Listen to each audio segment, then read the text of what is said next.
We all want to believe that people care about us. It's human. It's wired into our DNA. We crave connection, and in that craving, we sometimes hold on too tightly to relationships that were never meant to hold us back. But the truth is, some people don't care about us, not in the way we need, not in the way we deserve.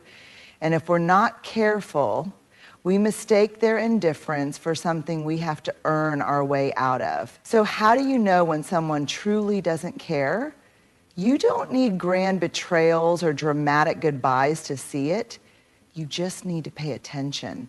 In a world where interactions are often reduced to likes, comments, and surface level exchanges, it's easy to mistake attention for care.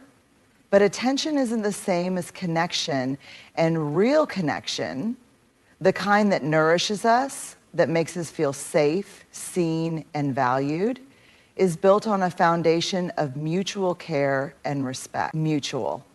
That's the key word, because true connection is never one-sided. It's not about one person always giving while the other takes. It's not about one person always bending to accommodate while the other remains rigid. It's a dance. Both people moving toward each other with effort, interest, and a willingness to understand. So what does mutual care look like? It's showing up even when it's inconvenient. It's remembering the little details, how someone takes their coffee, the big interview they were nervous about, the way their voice sounds when they need reassurance but don't know how to ask. It's not just being present for the highs, the celebrations, the good times. It's being there when things are messy, uncomfortable, or hard. And then there's respect. The backbone of every strong relationship. Respect is not just about politeness or good manners. It's about recognizing and honoring another person's boundaries, emotions, and individuality. It means listening, not just to respond, but to understand. It means giving space for someone's truth, even if it's different from your own. True connection happens when both care and respect exist together. Care without respect can feel suffocating or controlling, as if love is being used as a tool for manipulation. Respect without care can feel cold and distant, as if you matter only when it's convenient.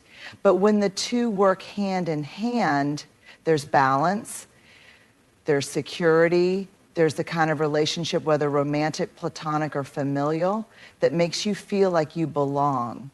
If you've ever been in a dynamic where you were the only one trying, you know how exhausting it is. It wears you down. It makes you question your worth. But here's the truth. You should never have to chase care. You should never have to convince someone to respect you. The relationships that are meant for you will never make you feel like a burden for needing reciprocity. At the end of the day, true connection is not just about proximity or history. It's about effort. It's about two people choosing day after day to care for and respect each other, not out of obligation, but because they genuinely want to. That's the kind of connection worth holding on to. We spend so much time analyzing what people say to us. We replay conversations, dissect text messages, and search for hidden meanings in words that feel unclear. But often the most revealing truth isn't found in what someone says, it's found in what they don't say. Indifference speaks louder than words. When someone cares, you feel it. It's in the way they check in on you, in the way they make an effort to understand your emotions, in the way they remember the small details you never thought mattered. Care is active. It moves, it reaches, it creates space for connection. But indifference is passive. It's a void. It's the absence of effort, the lack of acknowledgement, the quiet dismissal of your presence in someone's life. Silence is an answer. Lack of effort is an answer. Apathy is an answer. We sometimes fool ourselves into thinking that if someone isn't outright cruel to us, then they must care on some level. We tell ourselves that maybe they're just busy, maybe they're not good at expressing emotions, maybe we're expecting too much. But let's be honest, caring doesn't require constant words, but it does require presence. If someone truly values you, they won't let you linger in doubt. They won't leave you questioning whether they care. They won't make you feel like you're always the one reaching out, the one trying to maintain the connection, the one carrying the weight of the relationship on your shoulders. Indifference is the friend who never asks how you're doing, even when they know you're struggling. It's the partner who shows more excitement over their phone than in spending time with you. It's the family member who only calls when they need something. It's the colleague who dismisses your ideas without a second thought. It's not always dramatic. Sometimes it's subtle. But over time, it chips away at your sense of worth. It makes you wonder if you're asking for too much when in reality you're asking for the bare minimum. And here's the hard truth. If someone's indifference is making you question your value, it's not your value that's in question, it's their ability to see it. We have to stop chasing people who show us through their inaction that they don't value us. We have to stop making excuses for those who don't make room for us in their lives. Love, friendship, respect, these things don't require begging. They don't thrive in places where indifference lives. So pay attention to what isn't being said. Pay attention to the energy, the effort, the presence, or the lack of it. Because the loudest message someone can send isn't always in their words, it's in how little they seem to care when you stop trying. We've all heard the phrase, actions speak louder than words, but it's not just actions, it's patterns that reveal the truth about a person. Anyone can make a promise, anyone can say the right things in the right moment. But words, no matter how beautifully spoken, mean nothing if they are not backed up by consistent behavior. Promises are easy, they give hope, they sound reassuring, and they keep people invested. But patterns take time to notice.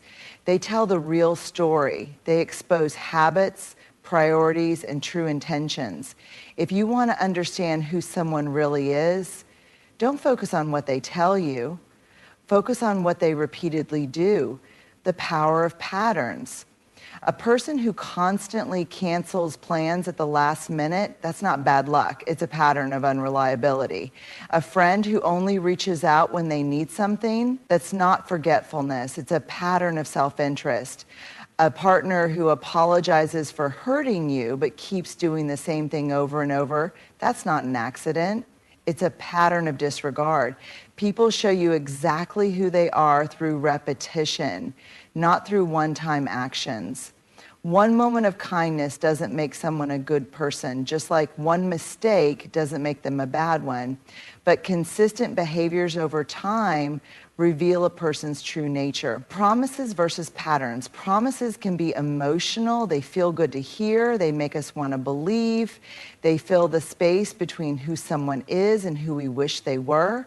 But a promise without follow-through is just a distraction. Think about the person who always says, I'll do better, but never actually changes. Or the one who says, I care about you, but never makes the effort to show it. Those words may be comforting in the moment, but if the behavior stays the same, the promise was just an illusion. Pay attention to the trend, not the excuse. Why we ignore patterns. The hardest part about accepting someone's patterns is that it forces us to face reality. And sometimes reality is painful. We want to believe people will change. We want to hold on to their potential. We tell ourselves stories. They didn't mean it. They'll get better. Maybe I just need to be more patient. But potential is not a promise. And it's certainly not a pattern. The truth is, we don't need to decode people. We don't need to overanalyze or search for hidden meanings in their words. The answer is always in their consistent actions.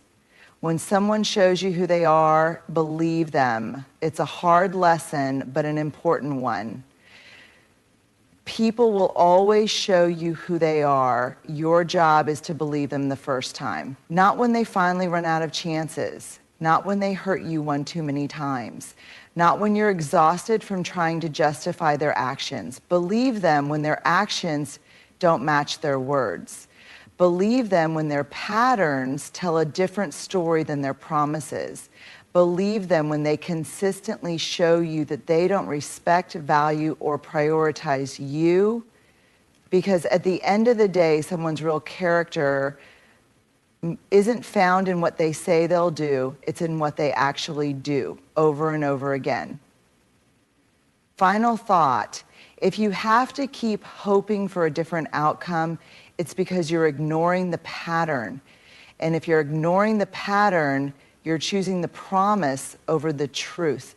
Stop listening to what people say. Start watching what they do. Because patterns don't lie. We live in a world that often tricks us into believing that our worth is something external, something that can be measured by how much attention, love, or validation we receive from others. We look to relationships, friendships, and social approval to tell us how much we matter. But here's the truth. Your self-worth is not defined by how much someone else values you. It never was. It's easy to fall into the trap of measuring our worth through the eyes of others. When someone loves us, we feel valuable. When someone ignores us, we feel insignificant. When a friend chooses someone else over us, we feel replaceable. When a relationship ends, we wonder if we were not enough. But this kind of thinking gives other people power over something that should belong only to us. Why do we let others define our worth? From a young age, many of us are conditioned to believe that our value is tied to approval. As children, we learn that being good earns praise. In school, we're measured by grades. In relationships, we're told that being chosen means we're special.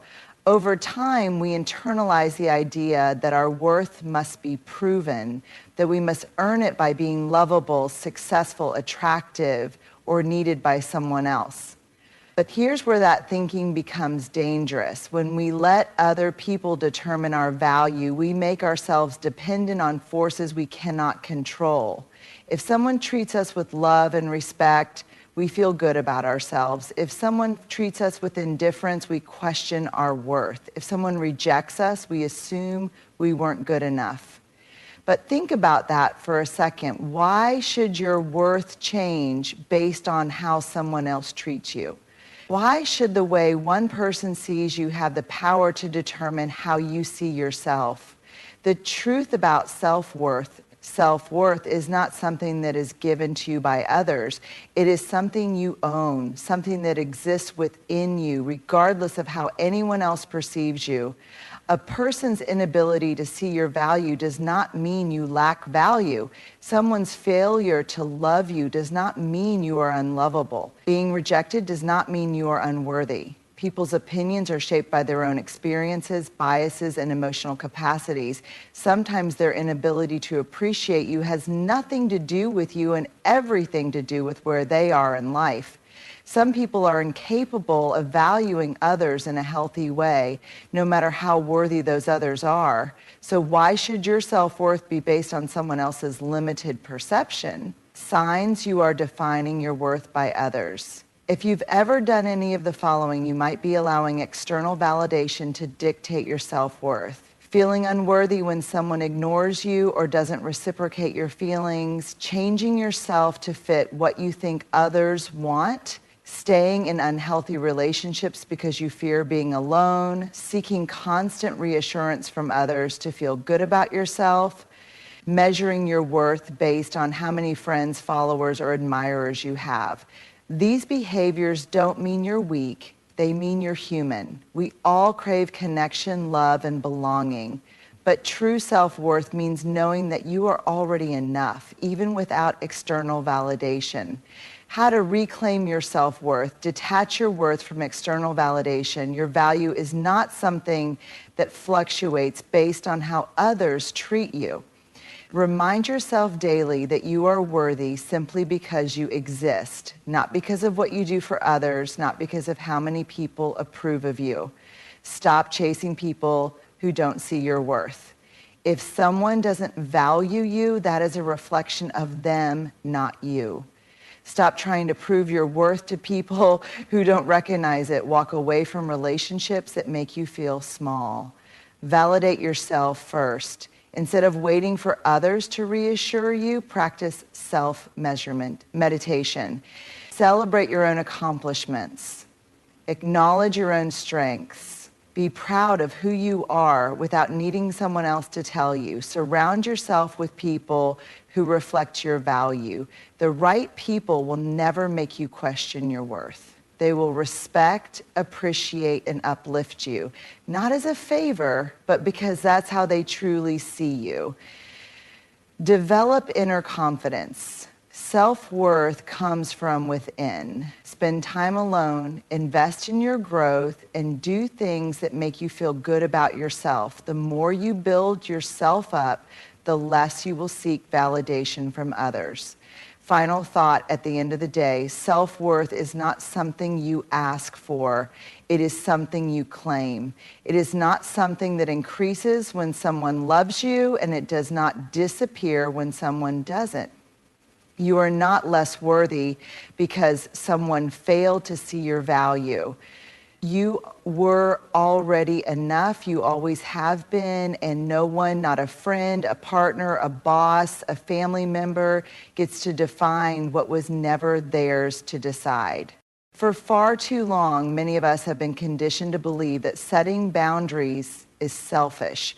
We've been taught that saying no is rude, that prioritizing ourselves is inconsiderate, and that making others uncomfortable with our limits is something to feel guilty about. But here's the truth. Boundaries are not selfish.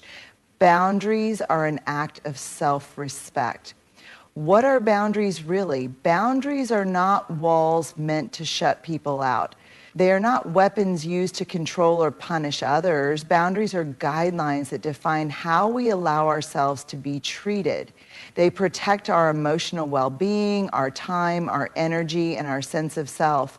Boundaries say, this is what I need to feel safe and respected. This is what I will and will not accept in my life. This is where I end and you begin. When we lack boundaries, we overextend ourselves. We say yes when we mean no. We allow people to take advantage of our kindness. We tolerate disrespect because we fear conflict. And worst of all, we betray ourselves in an attempt to keep others comfortable. Why we struggle to set boundaries. Many of us resist setting boundaries because we don't want to disappoint people. We fear being seen as difficult or unkind. We worry that if we start saying no, people will think we don't care about them. But let's flip the perspective. If a relationship falls apart because you expressed your needs, was that relationship truly healthy to begin with? Healthy relationships, whether romantic, familial, platonic, or professional, are built on mutual respect. And mutual respect includes respecting each other's limits.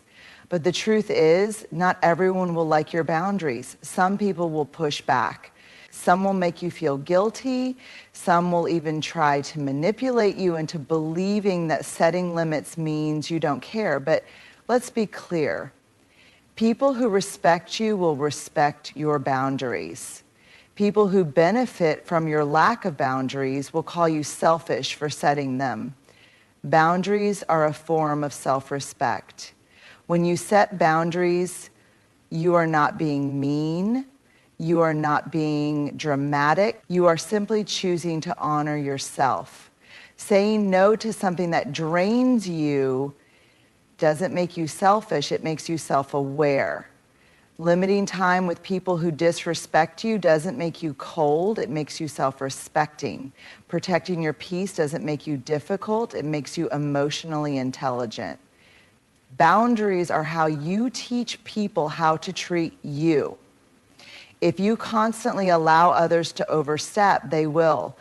If you don't speak up when someone disregards your needs, they will continue to do so. But when you set clear boundaries, you send a powerful message. I respect myself enough to stand up for what I need. What healthy boundaries look like. Healthy boundaries are not about control. They are about clarity. Here are some examples.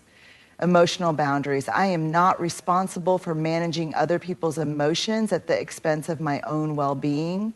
Time boundaries. My time is valuable and I won't overcommit just to please others.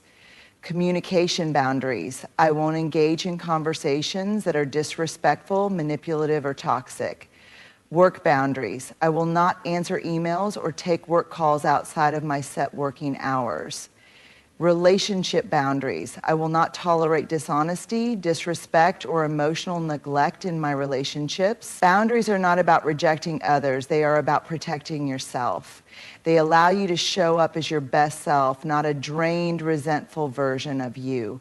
Letting go of guilt. If you feel guilty for setting boundaries, ask yourself, why do I believe that other people's comfort is more important than my well-being?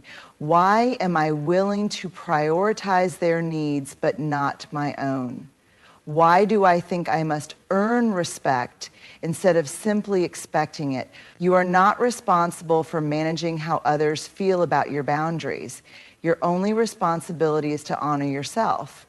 If someone truly cares about you, they will want you to feel safe, valued, and respected, not drained, overextended, or resentful. We hold on. We hold on to people who drain us, to relationships that make us feel small, to friendships that no longer feel like home. We hold on because it's familiar, because we're afraid of what life will look like without them, because we convince ourselves that maybe, just maybe, things will get better. But here's what we don't realize in the moment. By clinging to the wrong people, we block ourselves from receiving the right ones. Why do we hold on? Letting go is hard, especially when we've invested time, love, and effort into a relationship. It's painful to walk away from people we once believed in, people we once shared dreams with, people who were once an important part of our story. We tell ourselves things like, maybe I'm overreacting. What if I never find anyone better? I've already put so much time into this relationship. What if I just try harder? It wasn't always this bad. Maybe things will go back to the way they were. But here's the truth. You cannot build a healthy, fulfilling life if you are constantly making space for people who are hurting you, draining you, or holding you back.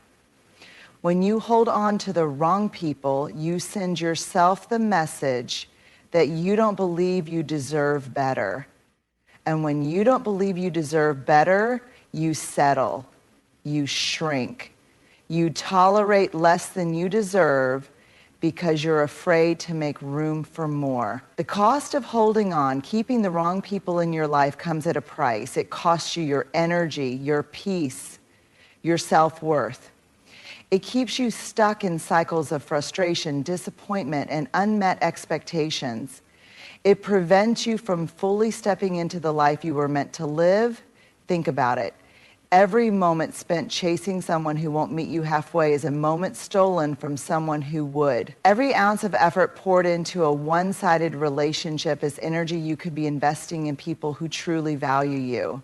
The wrong people will make you question your worth, take more than they give, show up only when it's convenient for them, make you feel like you're hard to love, leave you emotionally exhausted. But the right people pour into you instead of just taking from you. They support you, they show up, they make you feel safe in their presence. They remind you simply by being who they are that love and respect should never feel like something you have to earn. Letting go doesn't mean you don't care. One of the biggest misconceptions about letting go is that it means you no longer care. That's not true. Letting go doesn't mean the memories weren't real. It doesn't mean you didn't love them. It doesn't mean you wish them harm. It simply means you are choosing yourself. You are choosing your peace, your growth, and your future over a connection that is no longer serving you. You can love someone and still recognize that they are not meant to stay in your life. You can appreciate the good times and still acknowledge that the relationship is no longer healthy. You can forgive and still walk away. Letting go is not an act of cruelty, it is an act of self-respect, making space for the right people. The beautiful thing about letting go is that it creates space for relationships that are built on mutual respect and effort, space for friendships that nourish your soul, space for people who see you, value you, and meet you where you are. The right people will make you feel heard and understood. Support your growth instead of resenting it. Love you without conditions. Show up consistently, not just when they need something. Remind you what safe, healthy, genuine connection feels like.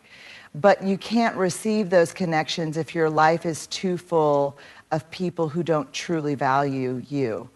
The freedom of letting go. When you finally let go of the wrong people, something shifts. You feel lighter. You stop walking on eggshells. You stop trying so hard to prove your worth. You stop shrinking yourself to fit into spaces you've outgrown. And then one day you look around and realize that your life is filled with people who reflect back to you the love, respect, and kindness you've always deserved. You don't lose when you let go of the wrong people. You gain the space for the right ones. At the heart of it all, true connection is built on mutual care and respect. The people who genuinely value you will never make you question your worth, nor will they require you to sacrifice your well-being just to keep them in your life. Indifference speaks louder than words, and when someone continuously disregards your needs, their actions are telling you everything you need to know. People reveal who they are through patterns, not promises. It is not what they say in moments of convenience, but how they consistently show up that defines the relationship. And no matter how much you pour into someone, your self-worth is never determined by their ability or inability to appreciate you. You are inherently valuable regardless of who recognizes it. Setting boundaries is not selfish. It is an act of self-respect. The people who truly belong in your life will honor them, while those who only take advantage of you will resist them. And though letting go is difficult, it is necessary. When you release the wrong people, you make space for the right ones. People who pour into you, uplift you, and remind you that love, respect, and kindness should never be something you have to beg for. At the end of the day, you deserve relationships that feel like home, not battles to be won. You deserve to be surrounded by people who see your worth without needing to be convinced. And the moment you stop settling for less is the moment you start making room for what was meant for you all along.